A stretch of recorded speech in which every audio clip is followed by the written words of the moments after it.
তো দেখো, আজকে আমি ছেটা পরোটা বানাবো। আর এই ছেটা পরোটার জন্য আতপ চাল ভিজিয়ে রেখেছিলাম সকালবেলা ব্রেকফাস্টে। আর সেই আতপ চালটাকে এই যে বেটে নিয়েছি। এর মধ্যে কিন্তু কিচ্ছু দেয়নি, শুধু আতপ চাল। আর আতপ চালটা কিন্তু বেশ মিহি করেই বাটা হয়েছে। ছেটা পরোটার জন্য এরকম শুধু আতপ চালই লাগবে, অন্য কিছু কিন্তু দিলে হবে না। তো এর মধ্যে এই যে জল অ্যাড করছি, যতটা পরিমাণ দরাজ হাতে জল দিতে হবে। আর জলটা কিন্তু বেশ পরিমাণ দিতে হবে। তো স্বাদ মতো নুন দেবো এর মধ্যে একটুখানি, দিয়ে ভালো করে এই যে ব্যাটাটাকে গুলে নিতে হবে। আর এই ছেটা পরোটা দিয়ে কিন্তু মাংস খেতে কিংবা সস দিয়ে খেতেও ভালো লাগে। আমরা যেহেতু ব্রেকফাস্টে খাবো ছেটা পরোটাটা, আর একদম তেল ছাড়া, তো এটা আমরা সস দিয়ে খাবো কিংবা যে কোনো চাটনি দিয়েও ভালো লাগবে। আর আপনারা চাইলে মাংস দিয়েও খেতে পারেন, মুরগির মাংসর সঙ্গে কিন্তু এই ছেটা পরোটা কিন্তু হেভি খেতে লাগে। আর কে কে ছেটা পরোটা খেয়েছেন কি কমেন্টে জানাবেন, আর না খেলেও সেটাও কমেন্টে জানাবেন। আর না খেলে এইভাবে বানিয়ে নিন, বানিয়ে খেতে পারবেন সকালবেলা, একদম চটজলদি একটা ব্রেকফাস্ট। তো ধোসা প্যান বসিয়ে দিয়েছি আমি এই ছেটা পরোটা বানানোর জন্যে। আর দেবো একটুখানি এই যে জল, দিয়ে সেই জলটা আবার মুছে ফেলবো আমি। এর মধ্যেই বানাবো, মধ্যে কোনো তেল দেবো না, কোনো তেলের কিন্তু ব্যবহার হবে না। এরকম করে করে দিতে হবে।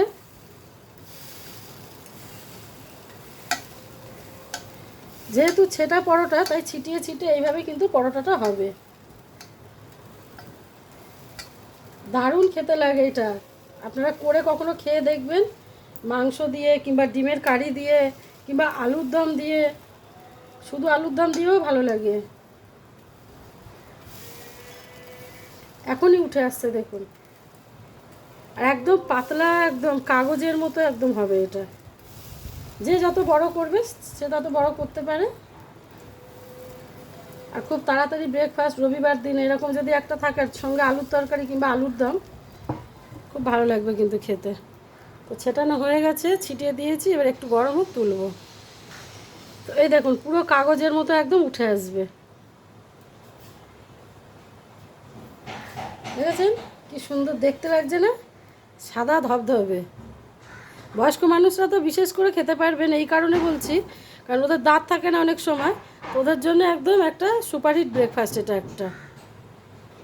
তো আবারও এই যে পরেরটা করব, এটা মুছে ফেলি এইভাবে।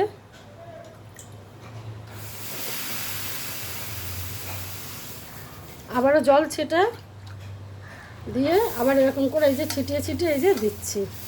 ভালো করে দেখে নিন, যে যেরকম বড় খাবেন সে সেরকম বড় করে দেবেন।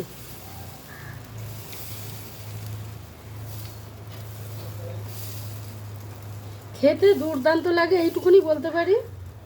আর এটা কিন্তু রাস্তায় বিক্রি হয় টিফিন হিসাবে, ব্রেকফাস্ট হিসাবে অনেক দাম নেয়।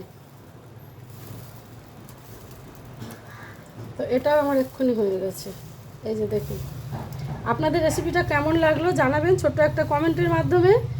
আর ভিডিওটা ভালো লাগলে লাইক, কমেন্ট, শেয়ার আর সাবস্ক্রাইব করে পাশে থাকবেন। আর পেজটাকে ফলো করে রাখবেন, তিলোত্তমায় ঘরকন্যা। তো এই যে পরেরটাও হয়ে গেছে,